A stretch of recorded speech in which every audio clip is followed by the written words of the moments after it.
नमस्कार, मैं अंजलि। उत्तर प्रदेश की बड़ी खबरों में आपका स्वागत है। आज चैत्र नवरात्रि का पहला दिन है, जो हिंदू नववर्ष का भी आरंभ है। इस शुभ अवसर पर डेली ईयूपी की पूरी टीम की ओर से आप सभी को ढेर सारी शुभकामनाएं। आज है 19 मार्च, दिन गुरुवार। खबरों की ओर बढ़ने से पहले एक महत्वपूर्ण बात, अगर आप भी सरकारी नौकरी की तैयारी कर रहे हैं तो हमारे बुलेटिन के अंत में हम हर रोज करंट अफेयर से कुछ सवाल लेकर आते हैं, जिसका अगर आपने सही जवाब दिया तो आपका नाम हमारे बुलेटिन के अंत में दिखाया जाएगा। चलिए अब नजर डालते हैं आज की सुर्खियों पर। आज योगी सरकार को 9 साल हुए पूरे। यूपी में इमरजेंसी और ट्रॉमा केयर सेवाएं होंगी और बेहतर। यूपी में पंचायत चुनाव पर हाईकोर्ट ने आयोग से मांगी जवाबदेही। यूपी में लखपति दीदी मिशन को रफ्तार, 1 करोड़ का हुआ लक्ष्य। अश्विन का बड़ा खुलासा, बताया क्यों लिया संन्यास का फैसला। चलिए नजर डालते हैं आज की 25 अहम बड़ी खबरों की ओर विस्तार से। साउथ सेंट्रल रेलवे में 2801 अपेरेंटिस पदों के लिए भर्ती शुरू। आपको बताएं, यहाँ पर साउथ सेंट्रल रेलवे ने 2801 अपेरेंटिस पदों पर भर्ती की घोषणा की है। इसके लिए आवश्यक 10वीं पास और संबंधित ट्रेड में आईटीआई सर्टिफिकेट और उम्र सीमा की बात करें तो 15 से 24 साल के बीच होनी चाहिए। इच्छुक उम्मीदवार यहाँ पर आधिकारिक वेबसाइट पर जाकर ऑनलाइन आवेदन कर सकते हैं। आवेदन और फीस जमा करने की अंतिम तिथि यहाँ पर 11 अप्रैल 2026 है। जल्दी करें आवेदन और इसी के साथ साथ ये मौका ना गवाएं। आज योगी सरकार को 9 साल हुए पूरे। आज मुख्यमंत्री योगी आदित्यनाथ की सरकार को उत्तर प्रदेश में 9 साल पूरे हो गए हैं और इस अवसर पर लोक भवन में यहाँ पर नव निर्माण के 9 वर्ष पुस्तक का विमोचन किया गया, जिसमें आपको बताएं यहाँ पर 2017 से लेकर 2026 तक की सरकार की उपलब्धियां संकलित है और 9 वर्षों में 9 लाख से अधिक सरकारी भर्तियां की गई, जिनमें 2,09,000 पुलिस में शामिल है। वही सरकार ने सुरक्षा, शिक्षा और विकास पर भी जोर दिया है। यूपी में इमरजेंसी और ट्रॉमा केयर सेवाएं होंगी और ज्यादा बेहतर। उत्तर प्रदेश में ट्रॉमा केयर व्यवस्था को मजबूत करने के लिए बड़ा प्लान तैयार हुआ है, जहां डिप्टी सीएम ब्रजेश पाठक ने बताया कि 5 साल पुराने सभी मेडिकल कॉलेजों में इमरजेंसी मेडिसिन विभाग खोला जाएगा। वहीं इसी के साथ साथ सभी 18 मंडलों में लेवल 1 ट्रॉमा सेंटर बनेंगे। अगले 5 साल में यहाँ पर 5,000 नए बेड जोड़े जाएंगे। डॉक्टरों और स्टाफ को विशेष प्रशिक्षण मिलेगा ताकि हादसों में मरीजों को तुरंत और बेहतर इलाज मिल सके। यूपी में लखपति दीदी मिशन को रफ्तार, 1 करोड़ का बना हुआ है लक्ष्य। उत्तर प्रदेश में लखपति दीदी बनाने में यहाँ पर अभियान को तेजी करने के निर्देश दिए गए हैं, जहां उप मुख्यमंत्री केशव प्रसाद मौर्य ने कहा कि जिन महिला समूहों का यहाँ पर बैंक से जुड़ाव नहीं हुआ है उसे जल्द पूरा किया जाए। वही बीसी सखियों की यहाँ पर संख्या बढ़ाने और उन्हें इसी के साथ साथ डिजिटल साधन में के देने और रोजगार से जोड़ने पर जोर दिया गया है, ताकि महिलाओं और ज्यादा आत्मनिर्भर बनाया जा सके।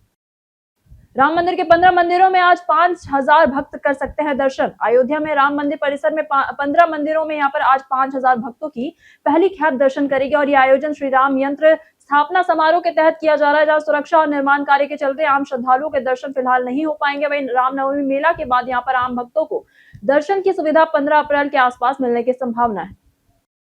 यूपी में पंचायत चुनाव पर हाईकोर्ट ने आयोग से मांगी जवाबदेही। इलाहाबाद हाईकोर्ट ने यूपी राज्य निर्वाचन आयोग से पूछा है कि क्या पंचायत चुनाव 2026 संवैधानिक समय सीमा में कराए जा सकते हैं। वही ग्राम पंचायतों का कार्यकाल 2 मई को खत्म हो जाएगा। देरी का कारण मतदाता सूची का अंतिम प्रकाशन, हाउस लिस्टिंग कार्य और इसी के साथ साथ राजनीतिक रणनीति है। पंचायत राज विभाग ने यहाँ पर आरक्षण कमेटी भी नहीं बनाई है। अगली सुनवाई यहाँ पर 25 मार्च को होगी। यूपी महिला आयोग करेगी मुस्लिम महिलाओं के लिए विशेष ऐप लॉन्च। उत्तर प्रदेश सरकार मुस्लिम महिलाओं के सशक्तिकरण और सुरक्षा के लिए डिजिटल पहल करने जा रही है, जहां राज्य महिला आयोग मुस्लिम महिलाओं के लिए एक विशेष मोबाइल ऐप लॉन्च करेगा। इससे महिलाएं सीधे आयोग से जुड़ सकेंगी और बार बार कार्यालय आने की जरूरत नहीं होगी। आगरा में हुई जनसुनवाई में घरेलू हिंसा, दहेज उत्पीड़न और पेंशन से जुड़े 44 मामले सामने। आयोग ने यहाँ पर पुलिस को तुरंत एफआईआर दर्ज करने और शीघ्र कार्यवाही के निर्देश दिए। जाने कैसा रहेगा उत्तर प्रदेश के मौसम का मिजाज। मौसम विभाग के अनुसार आज उत्तर प्रदेश में पश्चिमी विक्षोभ सक्रिय रहेगा, जिससे तेज आंधी और वज्रपात की संभावना है। हवाओं की रफ्तार यहाँ पर 40 से 50 किलोमीटर प्रति घंटा रह सकती है। इसी के साथ साथ आपको बताएं तो यहाँ पर मेरठ, गाजियाबाद, मथुरा, आगरा, मुरादाबाद, संभल और आसपास के जिलों में विशेष सावधानी बरतने की सलाह दी गई है। किसान और आम लोग सुरक्षित स्थानों पर रहे और ऊंचे पेड़ या फिर बिजली के खंभों से दूर रहे। यूपी में 4 साल से स्थायी डीजीपी का पद अभी भी खाली। उत्तर प्रदेश में पुलिस विभाग में 4 साल से यहाँ पर स्थायी डीजीपी नहीं है। वही यूपी सरकार ने यहाँ पर सितंबर 2024 में पुलिस महानिदेशक चयन एवं नियुक्ति नियमावली 2024 बनाई थी, लेकिन उसे लागू नहीं करा सकी। मौजूदा कार्यवाहक डीजीपी राजीव कृष्ण जून 2025 में वरिष्ठता में तीसरे नंबर पर होंगे। वही नियमावली के अनुसार यहाँ पर चयन समिति 6 सदस्य होगी और इसी के साथ साथ डीजीपी का कार्यकाल कम से कम 2 साल का होगा। सुप्रीम कोर्ट ने यहाँ पर प्रक्रिया में तेजी लाने पर भी जोर दिया है।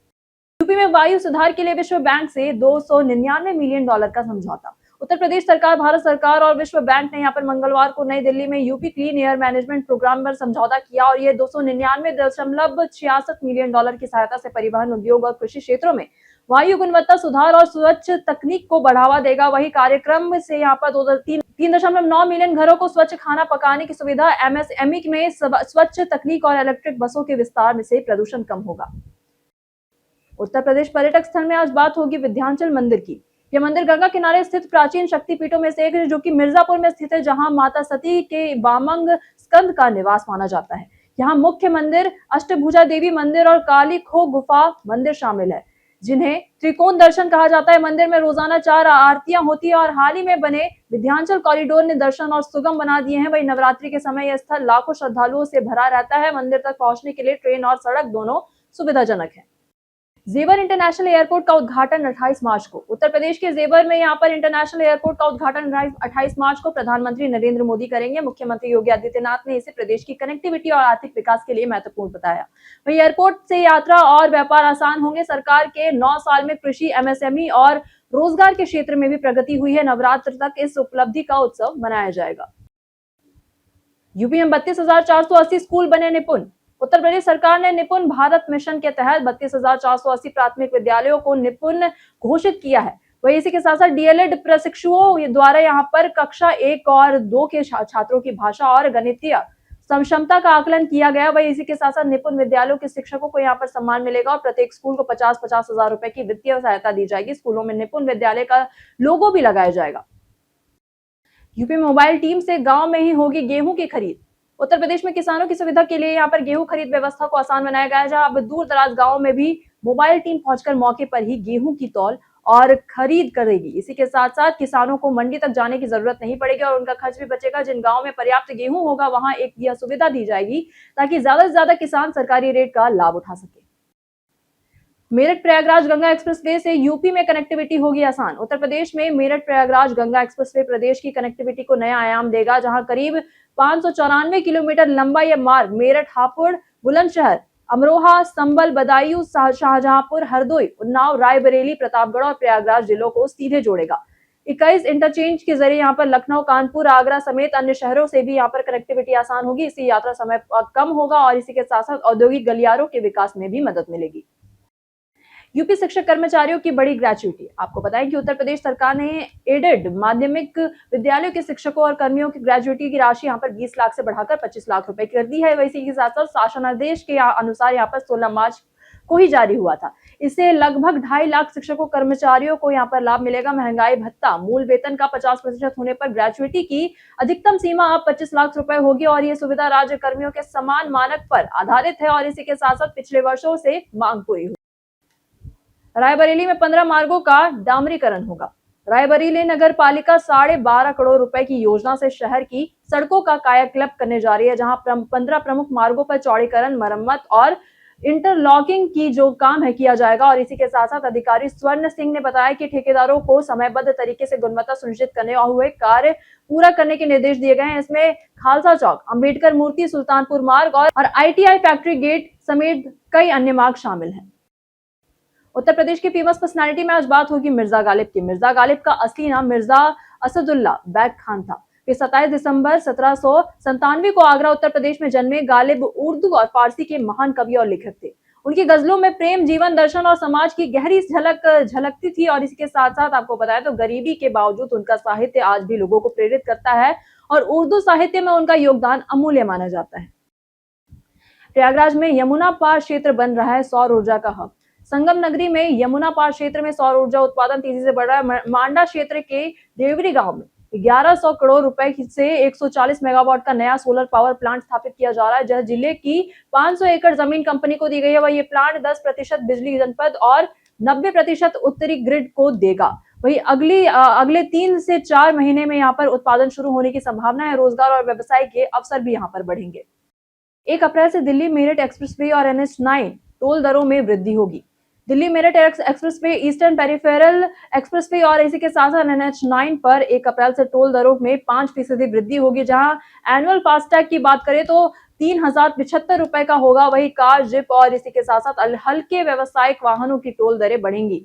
NHAI के अनुसार यहाँ पर वार्षिक पास में 200 टोल प्लाजा साल भर में आसानी से पार किए जा सकेंगे। सड़क परिवहन मंत्री नितिन गडकरी ने टोल भुगतान प्रणाली को सरल बनाने का भी यहाँ पर ऐलान किया है। बलिया, छपरा, गोरखपुर वंदे भारत का मार्ग हुआ तय।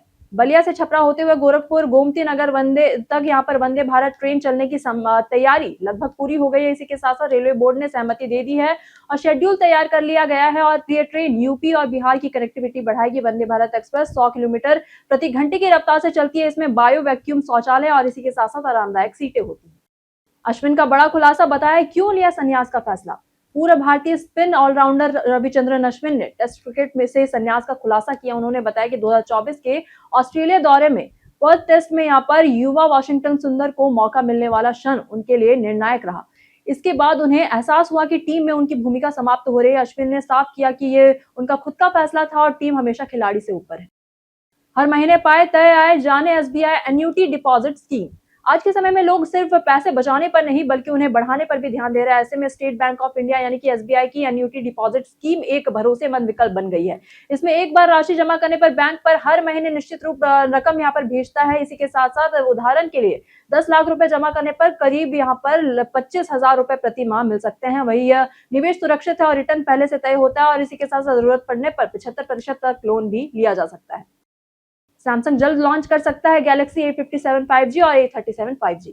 सैमसंग अपने नए 5G फोन गैलेक्सी A57 और गैलेक्सी A37 जल्द लॉन्च कर सकता है। ऑनलाइन लीक हुई जानकारी में इस फोन की डिजाइन, फीचर्स और कीमतें सामने आई है। जहां A57 में ट्रिपल रियर कैमरा मिलेगा, A37 भी दमदार कैमरा और स्टोरेज विकल्प के साथ आएगा। थाईलैंड में यहाँ पर अनुमानित कीमतें क्रमशः यहाँ पर बताया तो 50,000 और 40,000 रुपए के आसपास है। लॉन्च डेट और ऑफिशियल डिटेल्स कंपनी जल्द साझा करेगी। कई कारणों से दर्ज है भारत के इतिहास में आज की तारीख 1972 भारत और बांग्लादेश के बीच में मित्रता संधि पर हस्ताक्षर किया। 2017 योगी आदित्यनाथ उत्तर प्रदेश के 21वें मुख्यमंत्री बने। 2020 कोरोना वायरस के संक्रमण से देश में चौथी मौत, कुल 173 मामले और इसी के साथ साथ प्रधानमंत्री नरेंद्र मोदी ने महामारी के हालात के बारे में देश के नाम संबोधन में 22 मार्च को सुबह 7 बजे से रात 9 बजे तक जनता कर्फ्यू का आह्वान किया था। हम प्रतिदिन आपसे 5 ऐसे जरूरी सवालों के जवाब बताएंगे जो कि यूपीपीएससी जैसे अन्य प्रतियोगी परीक्षाओं में आपके काम आएंगे। सवाल इतिहास, यूपी स्पेशल, विज्ञान, करंट अफेयर्स और भूगोल से रहेंगे। पूछे गए 5 सवाल में से आपने कितना सही उत्तर दिया है हमें कमेंट करके जरूर बताएं। हमारा पहला सवाल उत्तर भारत और आगरा के डायसिस में सबसे पुराना चर्च जो 1819 से 1821 के बीच बना था कौन सा है। सबसे पहला ऑप्शन है सेंट मैरी चर्च दिल्ली, दूसरा सेंट पॉल कैथेड्रल कोलकाता, तीसरा है सेंट थॉमस चर्च मुंबई, चौथा है Saint John the Baptist church Meerut. इसका सही उत्तर है Saint John the Baptist church Meerut. Uttar Pradesh का कौन सा शहर अपनी क्लासिक पेड़ा वैरायटी के लिए प्रसिद्ध है। सबसे पहला ऑप्शन है मथुरा, दूसरा है वाराणसी, तीसरा है आगरा, चौथा है लखनऊ।